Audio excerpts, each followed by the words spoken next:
The life of Saint Hyacintha Mariscotti is truly inspiring and a remarkable example of humility and perseverance. She was born on March 16, 1585, at Vignanello in Viterbo, Italy, and died at the age of 54 in 1640 at Viterbo. Hyacintha was from a wealthy Italian family and grew up surrounded by luxury and comforts. She was by all accounts a spoiled rich girl.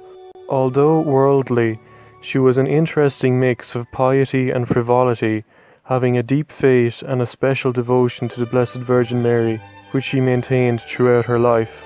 When she was young, Hyacintha had her heart set on marrying a handsome young prince, but he passed her over in favour of her little sister, who was more attractive apparently.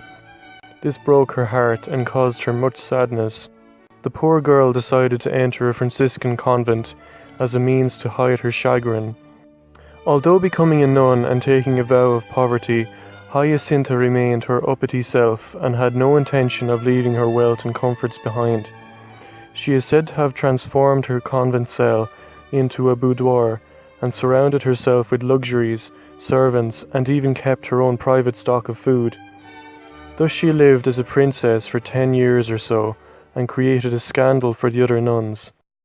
It wasn't until a priest, having entered her cell and refused her the sacraments, that she experienced a deep conversion of heart.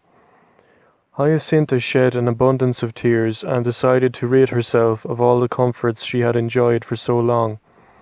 She wore the poorest and most unattractive habit in the convent and set about doing penance for her sins. The saint was very severe on herself and is said to have whipped herself till she drew blood, and fasted almost incessantly to the point of harming her health. Only in obedience to her superiors did she take it easy on herself. During a plague, Hyacintha nursed the sick in the city and was noted for her great kindness and devotion to those who were suffering. She willingly did the most unpleasant tasks and overcame her daintiness with heroic efforts. She established a confraternity which was very similar to the modern St. Vincent de Paul Society, who helped the poor, the infirm, and the elderly.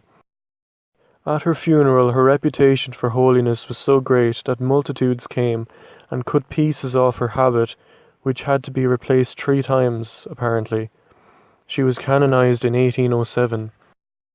Saint Hyacintha is regarded as the patroness of the sick, the elderly, as well as those who suffer from the effects of unrequited love.